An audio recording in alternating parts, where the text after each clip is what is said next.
انہوں نے آگے ایک سوال کیا تھا، علی نے اپنی اہلیہ کو غسل دیا، اس کی دلیل صحیح حدیث سے دیجئے، اور کیا اپنی بیوی کو غسل دینا کسی اور صحابی سے ثابت ہے؟ کیا آج کوئی مرد اپنی بیوی کو غسل دے سکتا ہے؟ اگر ہاں تو کیوں نہیں دیا جاتا ہے؟ تو پہلی چیز یاد رکھیے، اللہ کے رسول صلی اللہ علیہ وسلم کی مسلم کی روایت ہے، آپ صلی اللہ علیہ وسلم گھر میں داخل ہوئے، ماں عائشہ رضی اللہ عنہا کا سر دکھ رہا تھا، تو اللہ کے رسول صلی اللہ علیہ وسلم پوچھا کیا ہوا؟ تو کہا کہ میرا سر دکھ رہا ہے، میں بیمار ہوں۔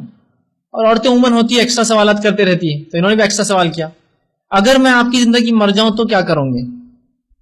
ایک بیوی ہونے کے ناطے پوچھ لیا۔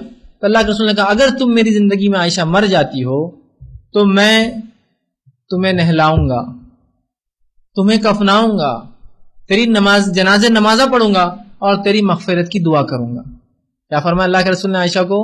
اگر تم میری زندگی مر جاتی ہے عائشہ تو میں تجھے نہلاؤں گا، کفناؤں گا، جنازے کی نماز پڑھوں، تیری مغفرت دعا کروں۔ پھر اللہ کے رسول نے پوچھا عائشہ تم بتاؤ میں مر جاؤں تو تمہاری زندگی تم کیا کروں گی؟